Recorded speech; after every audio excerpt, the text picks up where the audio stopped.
8 de junho de 1948, Gmünd, Áustria.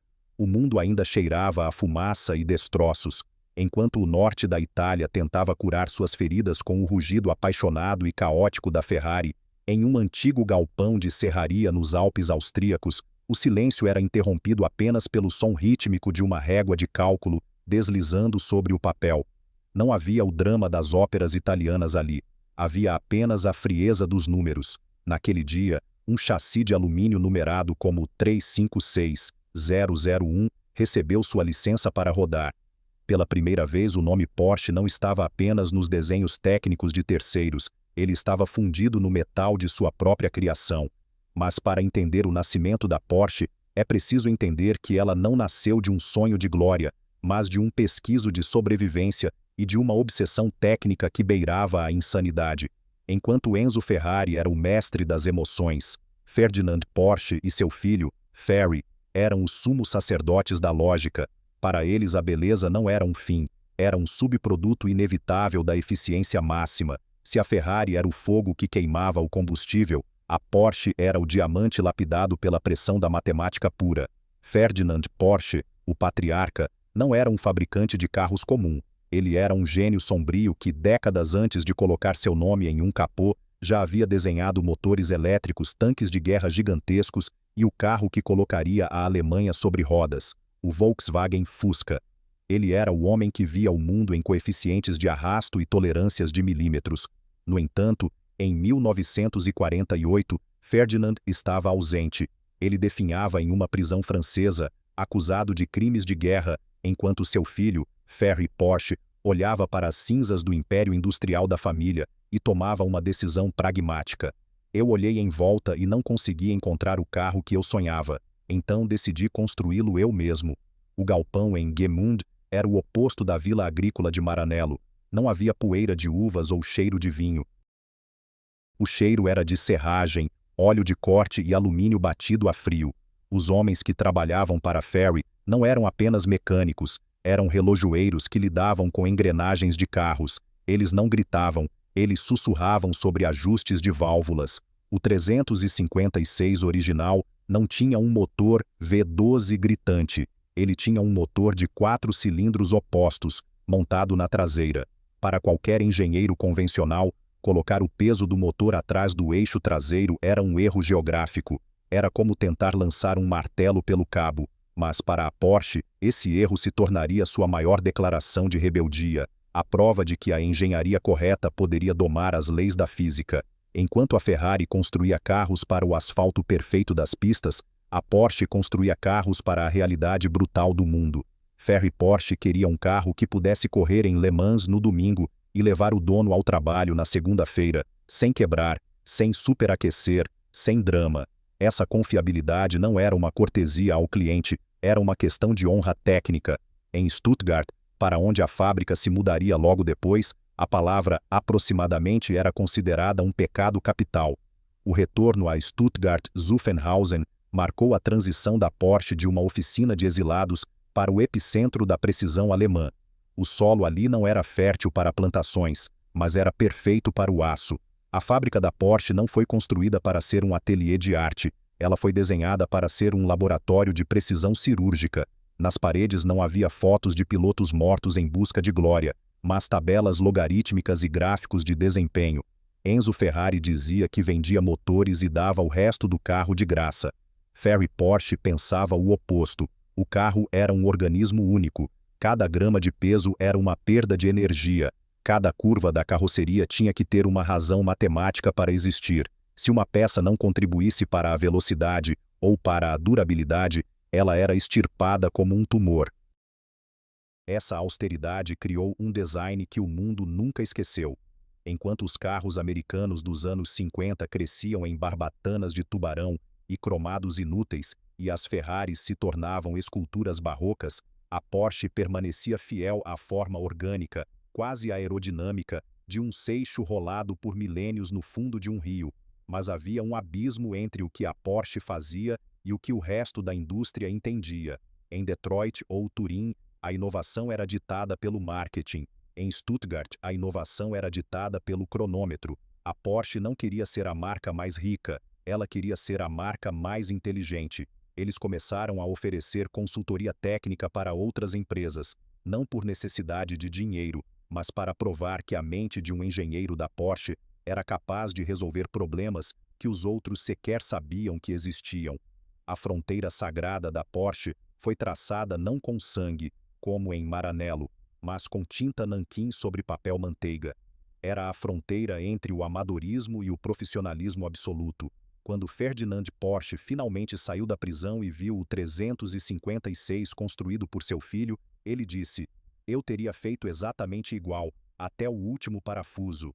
Naquele momento, a maldição da perfeição foi passada de pai para filho. A Porsche não estava apenas fabricando carros, ela estava codificando a matemática em forma de movimento. Este primeiro capítulo da história de Stuttgart não é sobre glamour, é sobre a resistência do metal e a teimosia de homens que acreditavam que o mundo era um problema de engenharia, esperando por uma solução. O ronco do motor Boxer, com seu som seco e metálico, tornou-se o metrônomo de uma nova era, mas o verdadeiro desafio ainda estava por vir. Como manter essa pureza matemática em um mundo que começava a exigir escala? Como evoluir um design que já nasceu perfeito sem perder sua alma? A resposta viria sob a forma de um número que se tornaria sinônimo de eternidade, um carro que desafiaria a própria noção de tempo e que forçaria os concorrentes a admitirem que, contra a matemática, a paixão muitas vezes não é suficiente.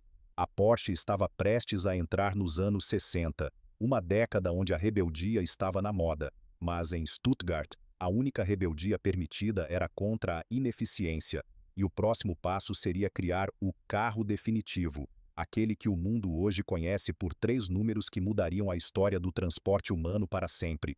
Mas antes disso, o sangue Porsche teria que provar que sua lógica era capaz de vencer o caos das pistas de corrida mais perigosas do planeta, onde a teoria encontra a realidade em velocidades de 300 km por hora.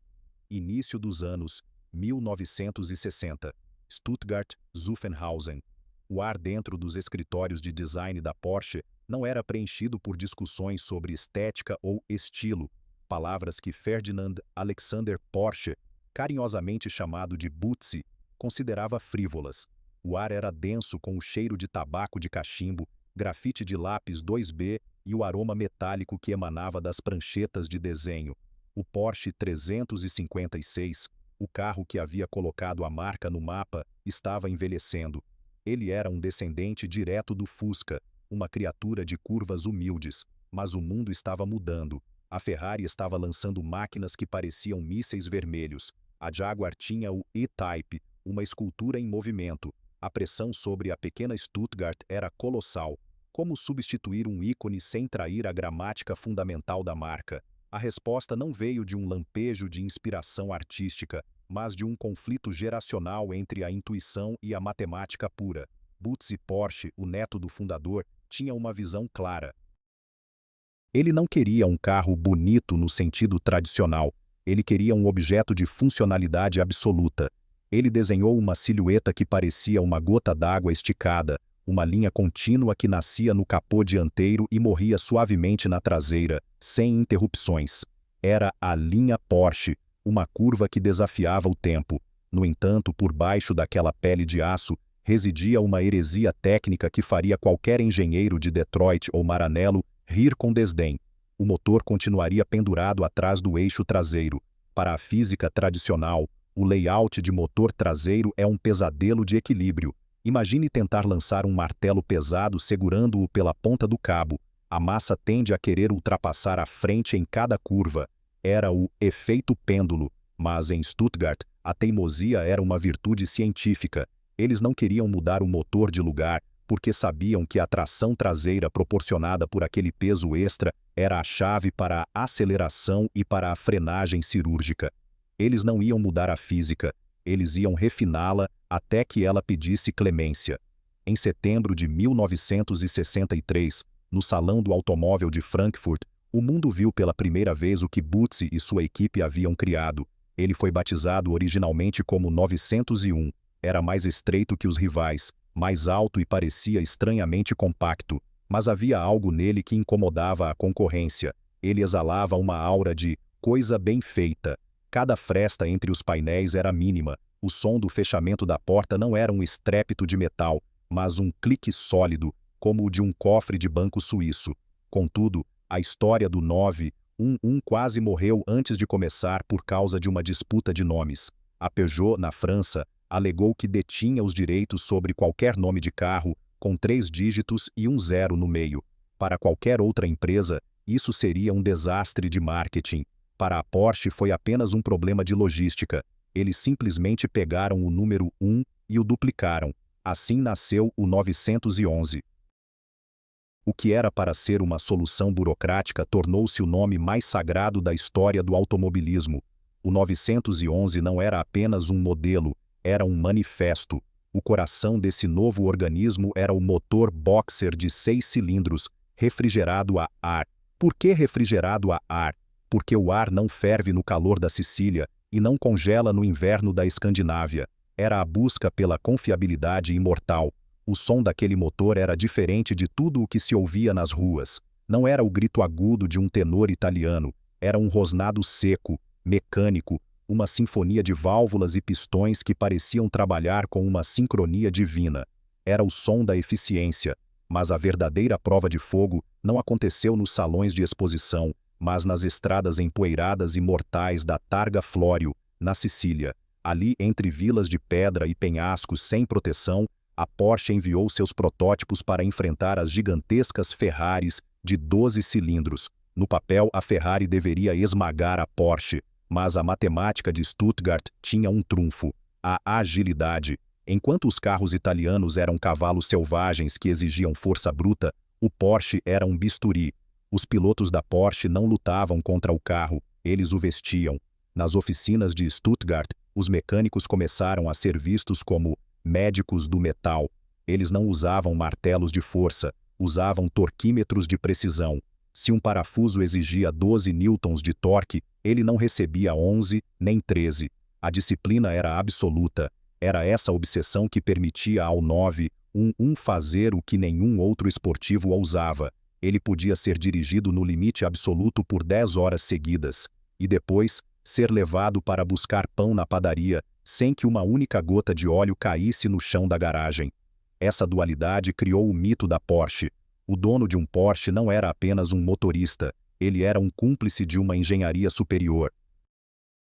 Ele sabia que, se entrasse em uma curva rápido demais, o motor traseiro tentaria traí-lo, mas ele também sabia que a direção milimetricamente ajustada lhe daria o feedback necessário para corrigir o curso.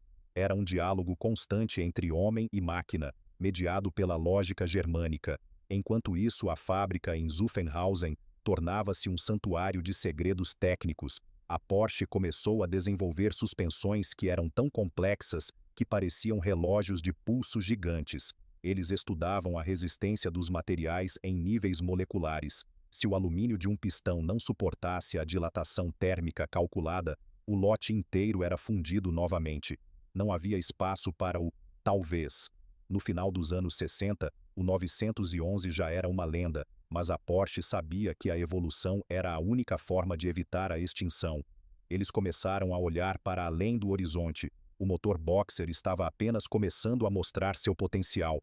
Mas a ambição de Stuttgart estava crescendo. Eles não queriam apenas vencer em sua categoria, eles queriam o domínio absoluto. Eles queriam conquistar a corrida que definia a coragem de um fabricante, as 24 horas de Le Mans. Para vencer em Le Mans, a Porsche teria que abandonar a modéstia e abraçar a monstruosidade técnica. Eles teriam que criar algo que desafiasse não apenas a Ferrari, mas a própria sanidade dos pilotos. Estava prestes a nascer o matador de gigantes, o carro que seria tão rápido que as regras teriam que ser mudadas para detê-lo. Mas por trás desse poder bruto, a regra continuaria a mesma. Cada cavalo de potência teria que ser justificado por um cálculo, e cada vitória teria que ser o resultado de uma equação perfeitamente resolvida. A Porsche estava prestes a entrar na era do turbo e do domínio das pistas, transformando a pequena fábrica de Stuttgart no pesadelo recorrente de todos os outros fabricantes do planeta. O próximo capítulo não seria escrito com canetas, mas com o rastro de fogo deixado pelos pneus no asfalto de Le Mans, onde a Porsche provaria que a matemática alemã Era a linguagem oficial da velocidade. Final da década de 1960. Stuttgart, Zuffenhausen. O silêncio nos corredores da Porsche era agora cortado por um novo tipo de energia, uma vibração que não vinha apenas das máquinas, mas da mente de um homem que operava com a frieza de um bisturi e a ambição de um imperador. Ferdinand Piëch. Neto do fundador e primo de Butzi, Piëch não estava interessado em evolução gradual. Para ele, a Porsche deveria ser a dona do asfalto, não importando o custo, o risco ou a lógica financeira. Ele olhou para as 24 horas de Le Mans, o altar sagrado da resistência onde a Ford e a Ferrari travavam suas guerras bilionárias, e decidiu que a Porsche não seria mais apenas uma figurante de classe. Ela seria o carrasco. Em 1968, a FIA mudou as regras para protótipos de corrida, permitindo motores de até 5 litros, desde que o fabricante produzisse pelo menos 25 unidades idênticas para homologação. Para uma empresa pequena como a Porsche, construir 25 monstros de 5 litros era um suicídio financeiro. Mas Piëch era um apostador de sangue frio. Ele drenou as reservas da empresa, colocou os engenheiros em turnos de 20 horas e, em abril de 1969, alinhou 25 exemplares do Porsche 917 no pátio da fábrica para a inspeção dos fiscais. Diz a lenda que os carros estavam prontos, mas mal podiam rodar. Alguns tinham peças coladas apenas para a foto. Piëch havia dobrado a aposta. Ele não estava apenas construindo um carro, ele estava desafiando a própria realidade industrial. O Porsche 917 não era um carro, era uma monstruosidade geométrica. Seu chassi era uma treliça de tubos de alumínio tão fina que os mecânicos tinham medo de apertar os parafusos com muita força. O motor era um flat 12 cilindros opostos, refrigerado a ar, uma obra-prima de fundição que entregava mais de 600 cavalos de potência.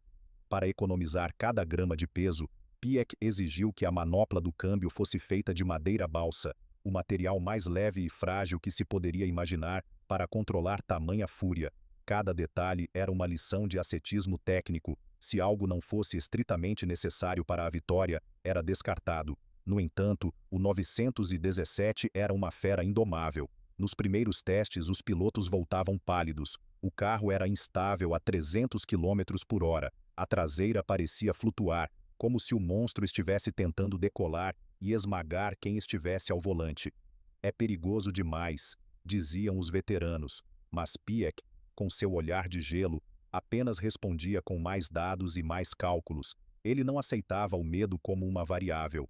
A solução veio da aerodinâmica. A traseira foi cortada, criando o 917K, Kurzheck. O monstro finalmente tinha coleira. Junho de 1970, Le Mans, França. Sob uma chuva torrencial que transformou a reta de Mulsanne em um rio de asfalto, o Porsche 917 vermelho e branco de Hans Hermann e Richard Atwood cruzou a linha de chegada em primeiro lugar. O silêncio em Maranello foi absoluto. O matador de gigantes finalmente havia devorado os gigantes. A Porsche não era mais a pequena Stuttgart, ela era a nova rainha da resistência. Mas fiel à sua natureza alemã, não houve festas extravagantes com champanhe infinito.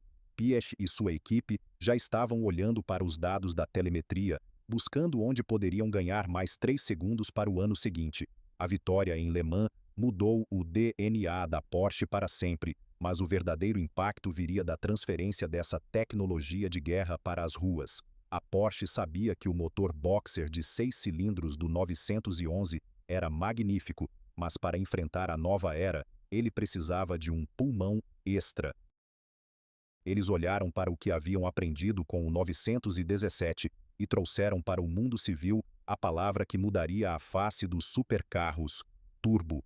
Em 1974, em meio a uma crise global de petróleo que ameaçava extinguir os carros de alta performance, a Porsche fez o impensável. Lançou o Porsche 911 Turbo, conhecido internamente como 930. No papel, era uma loucura. Um carro de rua com um turbocompressor derivado das pistas, capaz de entregar uma aceleração que parecia um soco no estômago.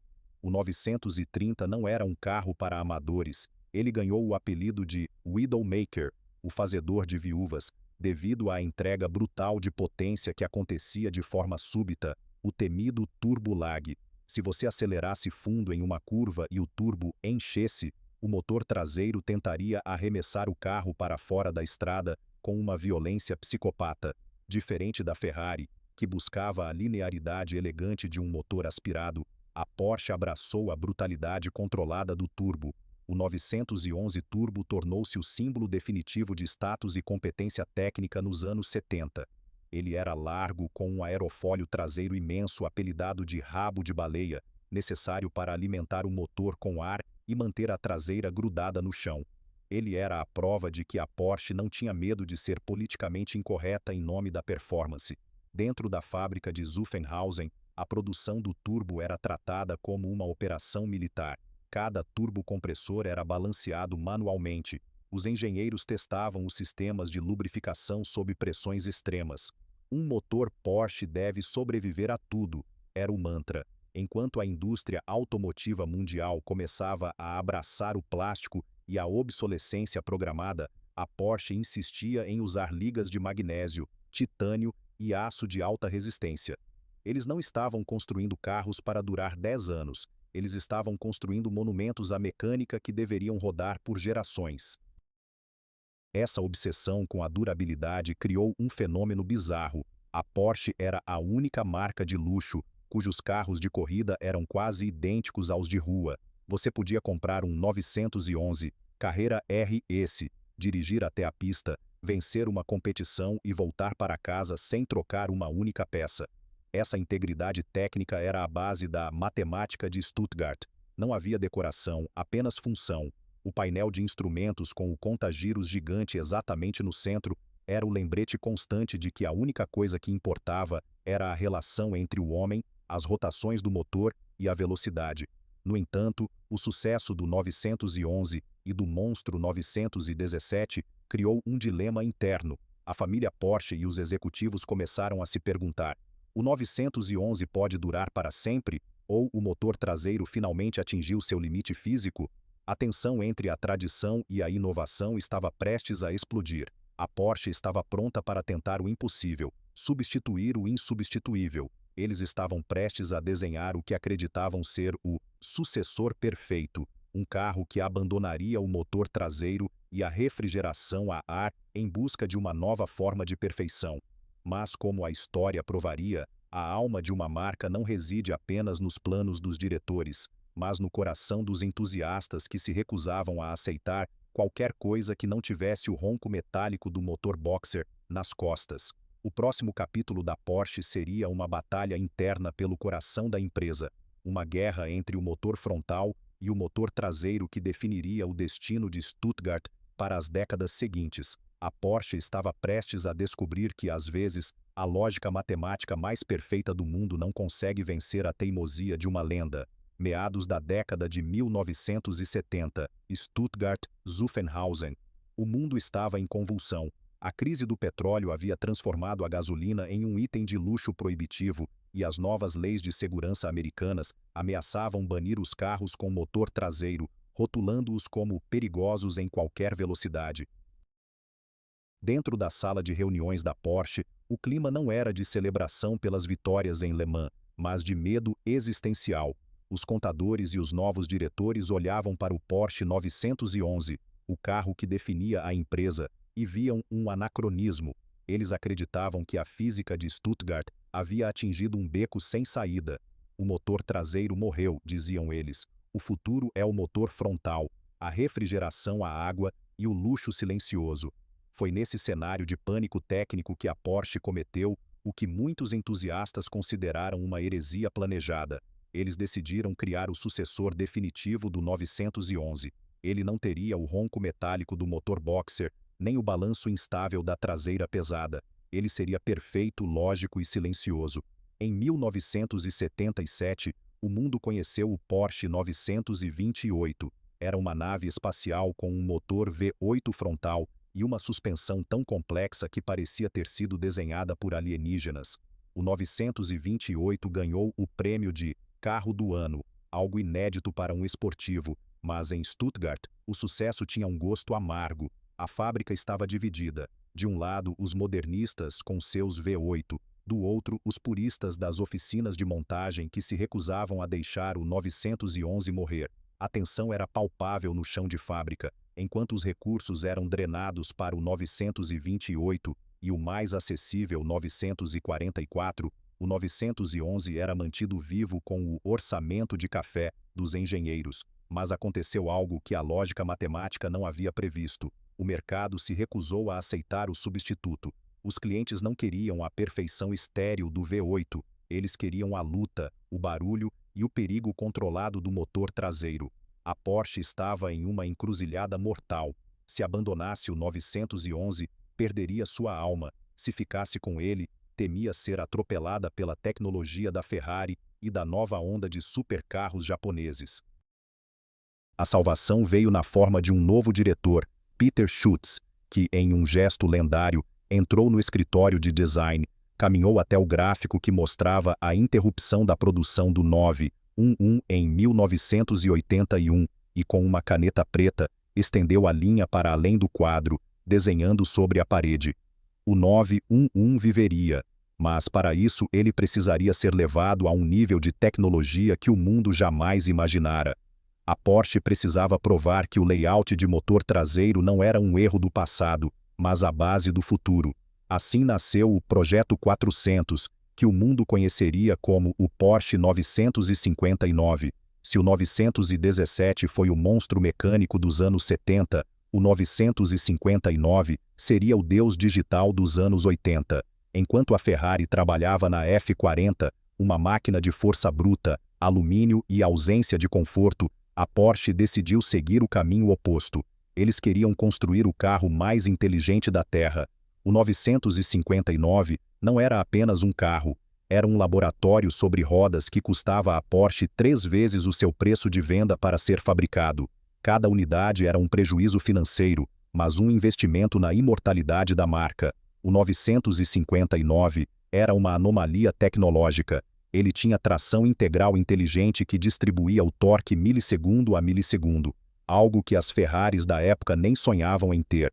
Tinha suspensão ativa que mudava a altura do carro conforme a velocidade. Tinha sensores de pressão nos pneus, uma inovação absoluta para a época. O corpo era feito de uma mistura exótica de Kevlar, alumínio e resina epóxi, resultando em uma estrutura tão leve quanto resistente.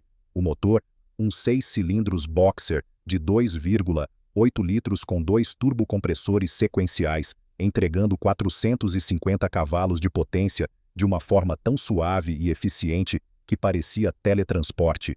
Para provar a robustez dessa inteligência alemã, a Porsche não levou o 959 apenas para as pistas de asfalto, eles o levaram para o inferno, o Rally Paris-Dakar.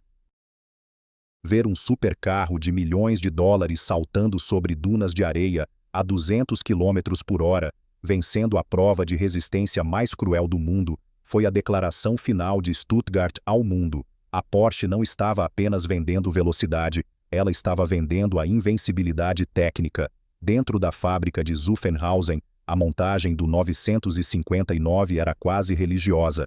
Os mecânicos não usavam mais apenas chaves de boca. Eles usavam computadores primitivos para calibrar os sistemas eletrônicos. A precisão alemã havia encontrado a eletrônica, e o resultado era assustador. O 959 era tão rápido que podia humilhar quase qualquer carro na pista, e logo em seguida, levar seu motorista através da Europa em total conforto, sob chuva ou neve, com a segurança de um sedã de luxo.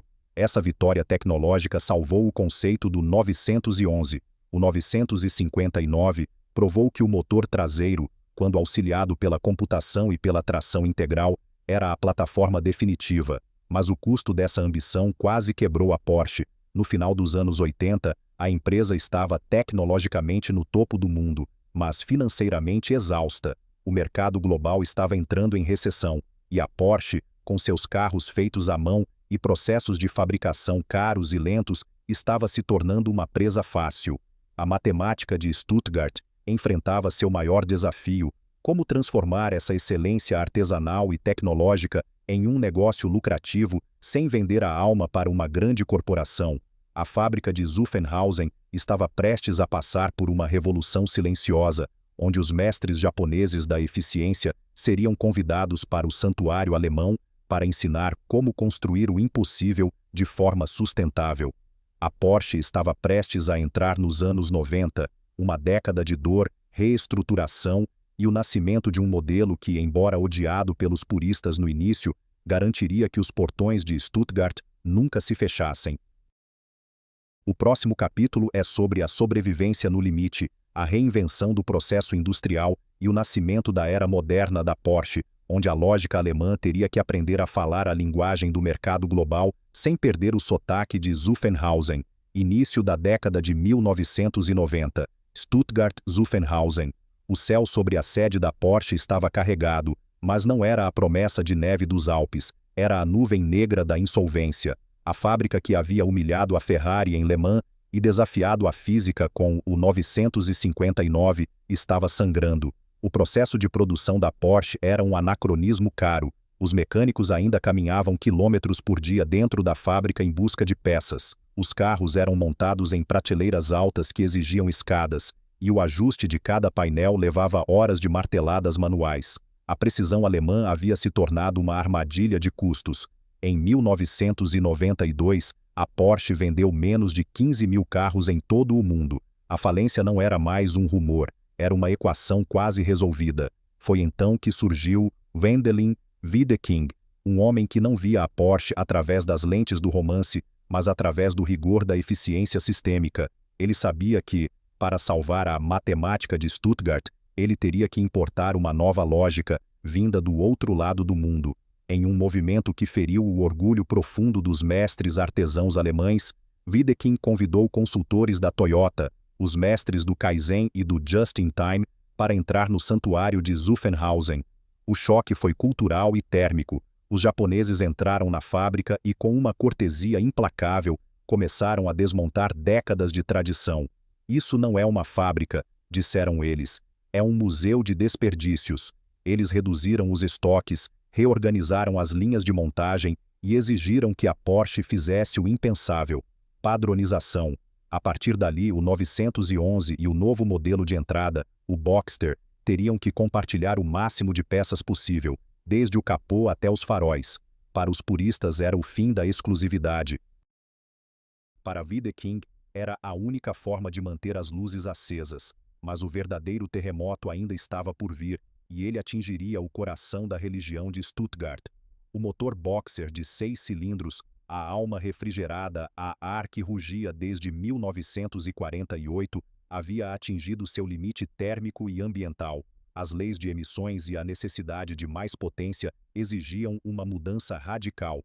Em 1997, a Porsche lançou a geração 996 do 911. Pela primeira vez em meio século, o motor seria refrigerado a água. O grito de agonia dos entusiastas ecoou de Stuttgart a Los Angeles. Eles chamaram o novo design dos faróis de ovos fritos e o novo som do motor de estéril.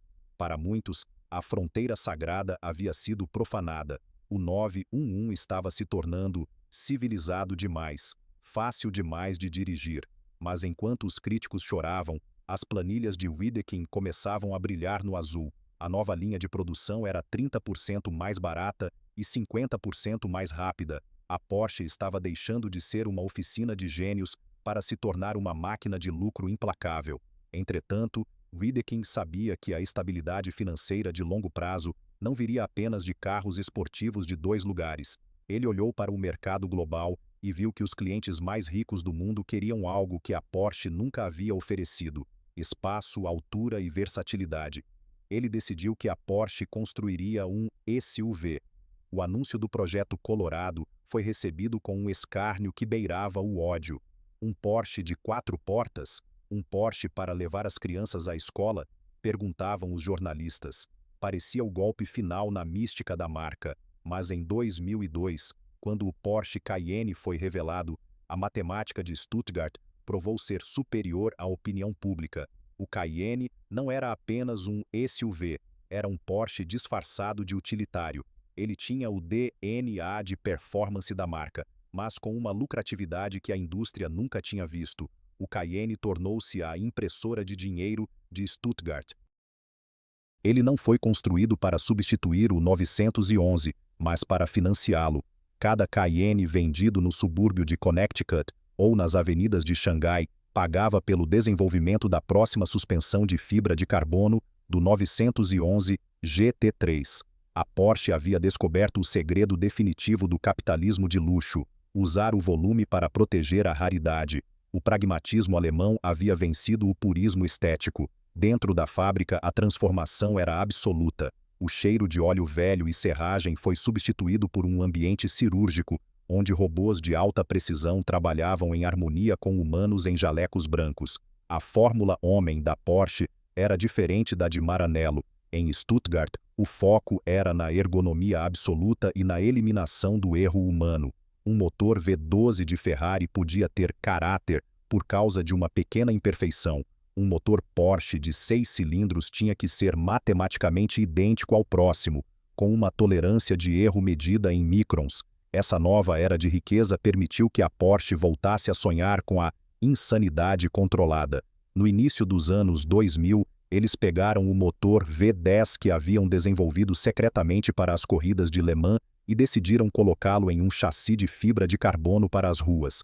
O resultado foi o Carrera GT, sem controles de estabilidade eletrônicos intrusivos, com uma embreagem de cerâmica que exigia a precisão de um cirurgião e um som que parecia o rasgar de um tecido de seda a 9.000 rotações. O Carrera GT lembrou ao mundo que a Porsche ainda sabia como fabricar o perigo. O Carrera GT era a prova de que a alma da marca não havia se perdido na padronização japonesa ou no sucesso do SUV. Pelo contrário, ela havia sido fortalecida pelo ouro que agora fluía para Zuffenhausen. A Porsche estava se tornando a empresa automotiva mais lucrativa do planeta por unidade vendida.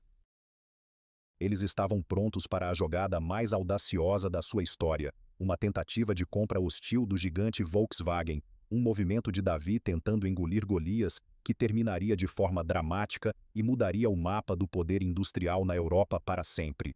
O Bloco 5 encerra com a Porsche rica, moderna e globalizada, mas equilibrando-se em uma corda bamba entre o volume e o prestígio. Wiedeking havia salvado a fábrica, mas o custo seria uma guerra de tronos corporativa, onde o sangue da família Porsche e Piëch voltaria a ferver. O próximo capítulo é sobre a batalha pelo controle absoluto, a crise financeira de 2008 e como a Porsche conseguiu, contra todas as probabilidades, manter sua independência criativa dentro de um dos maiores impérios do mundo. Outubro de 2008. O céu sobre a Bolsa de Frankfurt não estava cinza, ele estava em chamas. Enquanto o sistema financeiro global desmoronava com a queda do Lehman Brothers, um terremoto silencioso e implacável sacudia as fundações da indústria alemã. Em Stuttgart, dentro de uma sala de vidro, onde o ar era filtrado e as palavras eram pesadas como chumbo, Wendelin Wiedeking e Wolfgang Porsche observavam um gráfico que desafiava a gravidade. Através de uma manobra financeira tão complexa quanto a suspensão de um 959, a pequena Porsche, a oficina de luxo, havia encurralado o gigante Volkswagen. Usando opções de ações e derivados financeiros, eles controlavam silenciosamente quase 75% da maior montadora da Europa. Por alguns dias a Porsche foi, no papel, a empresa mais valiosa do planeta. Davi não tinha apenas uma funda, ele era o dono da pedreira. Mas a hubris tem um preço que a matemática de Stuttgart não conseguiu prever. O crédito mundial secou da noite para o dia. Os bancos que antes imploravam para financiar a ambição de Wiedeking agora batiam à porta de Zuffenhausen, exigindo bilhões em dinheiro vivo. O caçador tornou-se a caça. A Porsche, que tentara uma compra hostil da Volkswagen, viu-se subitamente à beira do abismo, sufocada por uma dívida de 10 bilhões de euros. A matemática de Stuttgart havia encontrado um erro de arredondamento que poderia significar o fim da independência da família. O que se seguiu foi uma tragédia grega encenada em salas de diretoria. De um lado, Wolfgang Porsche, o guardião do nome. Do outro, seu primo e arquirrival, Ferdinand Piëch, o patriarca da Volkswagen. Piëch, o homem que criara o monstro 917 nos anos 70, não teve piedade. Ele esperou décadas por esse momento. Em uma reviravolta irônica e brutal, a Volkswagen acabou comprando a Porsche para salvá-la da ruína que a própria Porsche criara ao tentar comprar a Volkswagen. Wiedeking, o salvador dos anos 90, foi forçado a sair pela porta dos fundos na calada da noite com uma indenização milionária e o gosto amargo da derrota. A Porsche agora era uma peça, a peça mais preciosa, mas ainda assim uma peça, dentro do gigantesco quebra-cabeça do grupo VW. Dentro da fábrica em Zuffenhausen, o clima era de luto e incerteza. Os operários cujas famílias trabalhavam ali há 3 gerações perguntavam-se: será que seremos apenas uma marca de luxo da Volkswagen? O nosso DNA será diluído na burocracia de Wolfsburg? A resposta de Stuttgart não veio através de discursos, mas através de um projeto que deveria provar, de uma vez por todas, que a alma da Porsche era indomável. Eles decidiram construir o sucessor do Carrera GT, mas desta vez, a matemática teria que incluir uma variável que o mundo ainda olhava com desconfiança: a eletricidade. Em 2013, os portões de Zuffenhausen se abriram para revelar o Porsche 918 Spyder. Se a Ferrari LaFerrari era um grito de paixão híbrida e a McLaren P1 era um exercício de aerodinâmica brutal, o 918 era a personificação da onipotência técnica. Ele não usava a eletricidade apenas para economizar combustível ou para passar por regulamentações ambientais, ele a usava como uma arma de precisão. O 918 tinha um motor V8 de 4,6 litros, derivado das pistas de corrida que girava a 9.000 rotações por minuto, mas era auxiliado por 2 motores elétricos, um em cada eixo. O resultado era uma tração integral inteligente que fazia o 959 parecer um brinquedo de corda. A montagem do 918 foi feita em uma linha de produção exclusiva, um laboratório branco, onde o silêncio era absoluto. Não havia o barulho de chaves pneumáticas, apenas o clique eletrônico de torquímetros conectados a um computador central que registrava cada aperto de parafuso para a eternidade. Os operários trabalhavam em um ambiente que parecia uma sala de cirurgia aeroespacial. O chassi era um monocoque de fibra de carbono tão leve que 2 homens podiam carregá-lo, mas tão rígido que poderia suportar as forças gravitacionais de um caça a jato. A prova definitiva da superioridade do 918 veio no Inferno Verde, a pista de Nürburgring Nordschleife. Em setembro de 2013, o 918 Spyder tornou-se o primeiro carro de rua de produção em massa a quebrar a barreira mística dos 7 minutos, cravando 6 minutos e 57 segundos. Foi um momento de silêncio para a indústria. A Porsche havia provado que a eficiência alemã, quando combinada com a eletrônica de ponta, era imbatível. Eles não haviam apenas construído um hipercarro, eles haviam definido o blueprint para o futuro de Stuttgart. O 918 Spyder salvou o moral da fábrica. Ele mostrou aos novos mestres em Wolfsburg que a Porsche não era apenas mais uma subsidiária. Ela era o laboratório de elite do grupo. O sucesso tecnológico do 918 deu à Porsche a autonomia necessária para continuar a ser o que sempre foi, uma empresa de engenharia que, por acaso, fabricava carros. A matemática de Stuttgart agora incluía algoritmos de distribuição de torque, gerenciamento de bateria e recuperação de energia cinética. No entanto, o mundo estava mudando mais rápido do que qualquer motor a combustão poderia acompanhar. A pressão por uma mobilidade totalmente livre de emissões estava batendo às portas da Europa. A Porsche enfrentava agora o maior sacrilégio da sua história. Eles sabiam como fazer o melhor motor boxer do mundo, sabiam como domar o turbo, sabiam como integrar o híbrido, mas eles seriam capazes de construir um Porsche que não tivesse um pistão, uma biela ou um escapamento?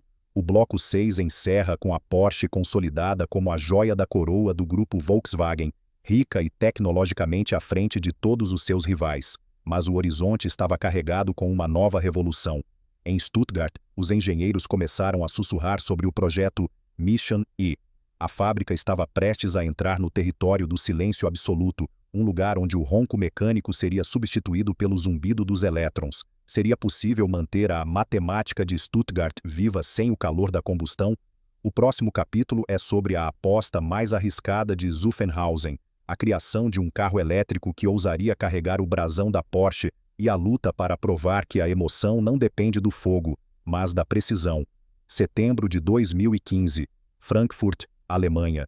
O ar no salão do automóvel estava pesado, carregado com a eletricidade estática de uma indústria em colapso moral.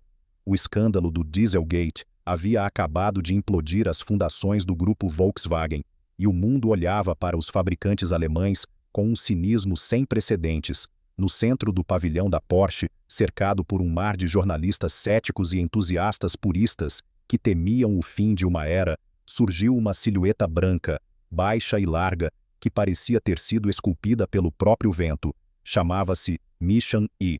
Não havia escapamentos, não havia o cheiro de gasolina, havia apenas um zumbido digital e uma promessa que soava como um sacrilégio: a Porsche iria construir o seu primeiro carro desportivo totalmente elétrico.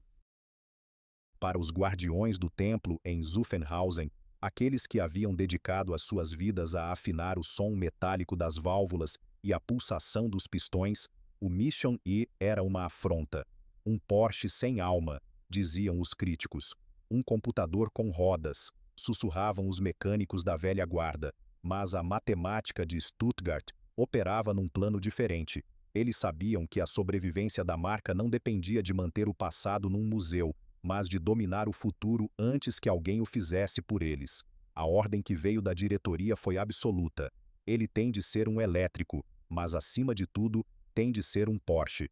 O desafio técnico era uma montanha de proporções hercúleas. A maioria dos carros elétricos da época eram máquinas de aceleração linear que perdiam o fôlego após 2 ou 3 arrancadas, devido ao sobreaquecimento das baterias.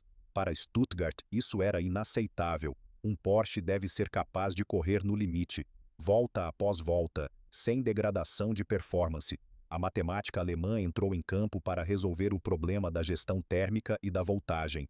Enquanto o resto do mundo usava sistemas de 400 volts, a Porsche decidiu dobrar a aposta e criar o primeiro sistema de 800 volts de produção em massa. Era a busca pela corrente contínua da perfeição.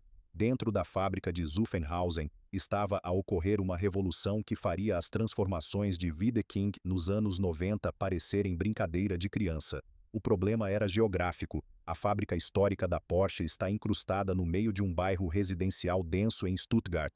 Não havia espaço para expandir para os lados. A solução foi uma demonstração de lógica vertical. Eles construíram uma fábrica dentro da fábrica, uma linha de produção multinível, onde os carros subiam e desciam por elevadores gigantescos, numa coreografia logística que parecia saída de um filme de ficção científica. Esta nova ala, chamada de Fábrica 4.0, era o oposto da fundição original de 1948. Onde antes havia o calor do metal derretido e o cheiro de óleo queimado, agora havia salas brancas pressurizadas, robôs que comunicavam entre si através de redes de baixa latência e operários cujas ferramentas principais eram tablets e scanners laser.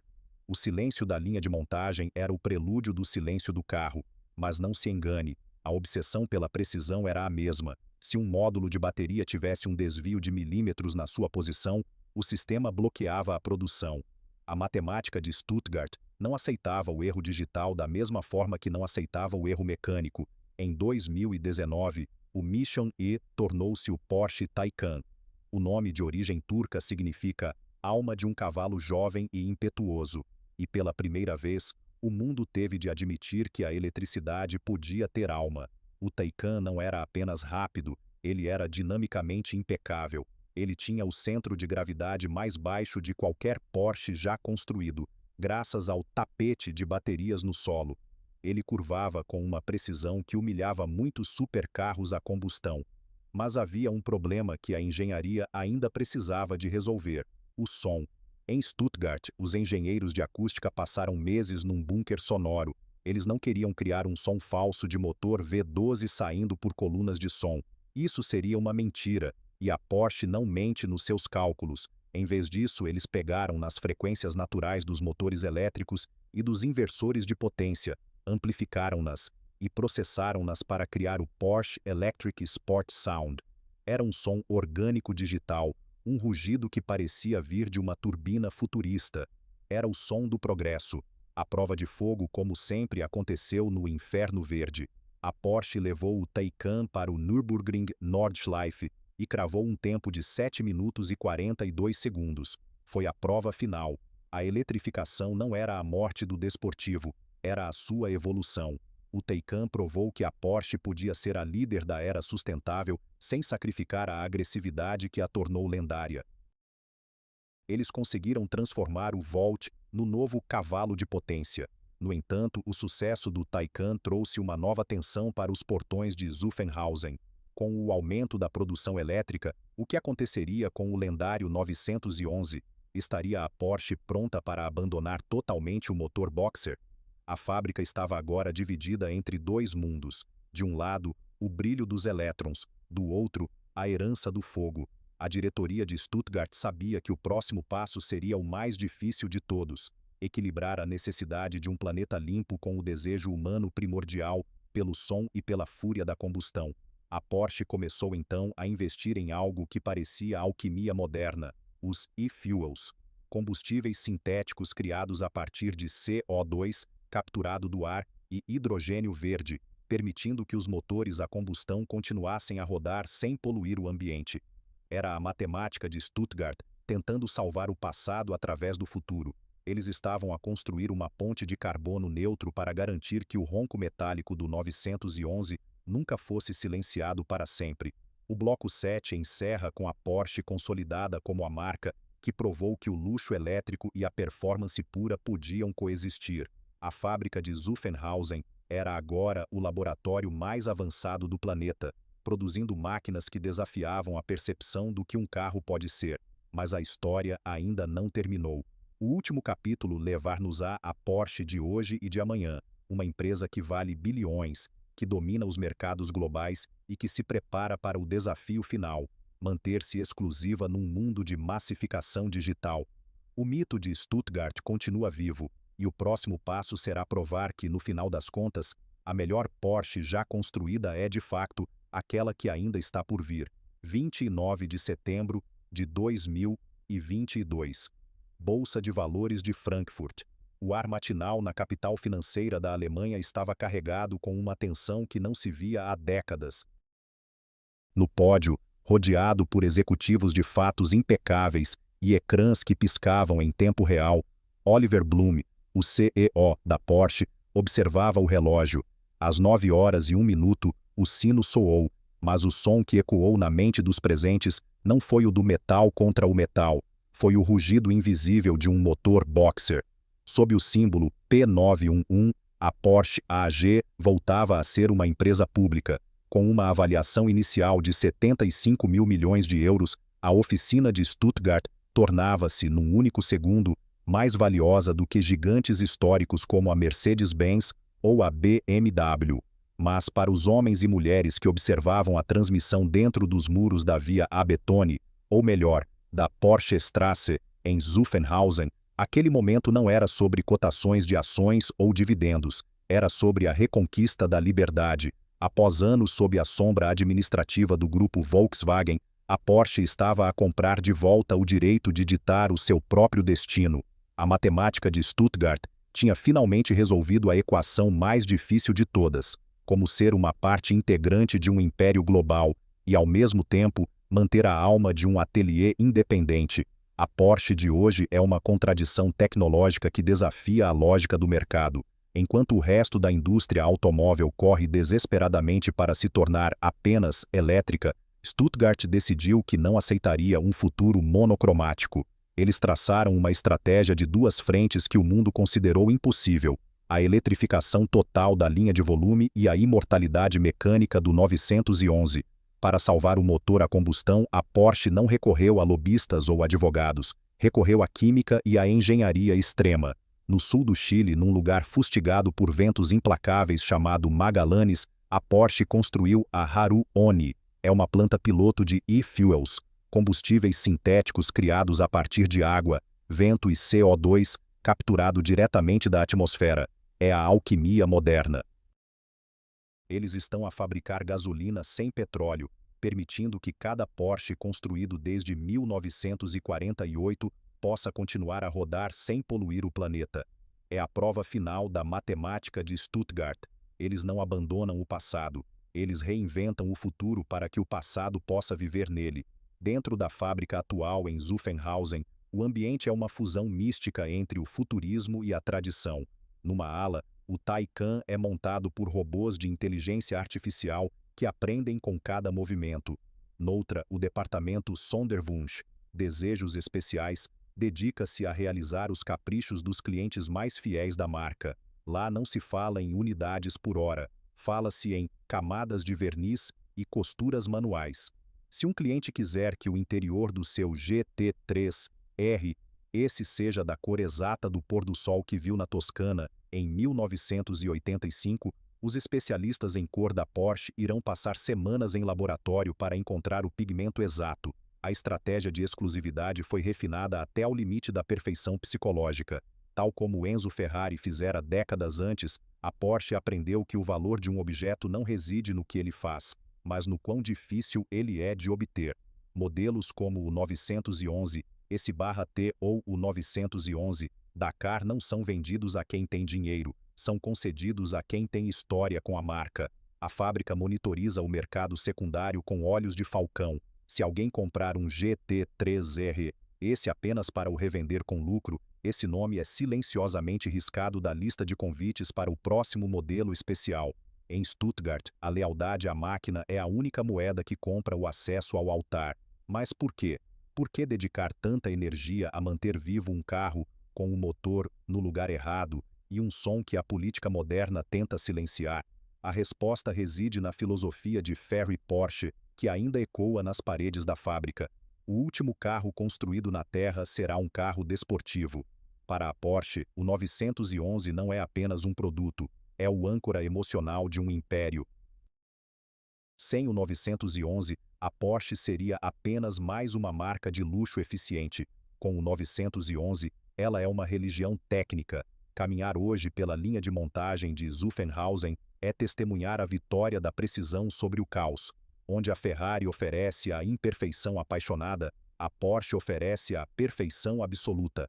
Cada motor é testado em dinamômetros que simulam as condições mais extremas de Nürburgring, antes mesmo de ser instalado no chassi. Se houver uma vibração de 1 micron fora do padrão, o motor não avança. É essa confiança matemática que permite que 70% de todos os Porsches, alguma vez fabricados, continuem hoje a circular nas estradas. Eles não são feitos para serem colecionados, são feitos para serem conduzidos até ao fim dos tempos. A Porsche de hoje enfrenta o desafio da inteligência artificial e da condução autônoma, mas enquanto outras marcas prometem que o carro irá conduzir por si, a Porsche promete que você nunca quererá que o carro conduza por si. Eles estão a desenvolver sistemas de assistência que não substituem o condutor, mas que o tornam um piloto melhor. É a tecnologia ao serviço do ego e da competência humana.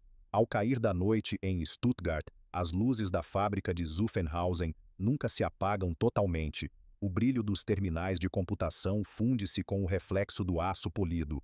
O mito que começou com um pequeno carro de alumínio num galpão austríaco em 1948 transformou-se na força industrial mais sofisticada do planeta. A Porsche provou que a lógica germânica, quando temperada com uma obsessão doentia pela performance, é capaz de vencer o tempo, a política e a própria física.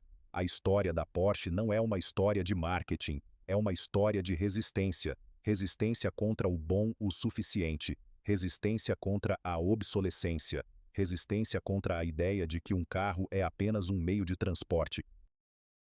Em Stuttgart, eles sabem que um carro é uma extensão da vontade humana, uma equação de poder e controlo que, quando resolvida corretamente, produz algo que se aproxima da eternidade.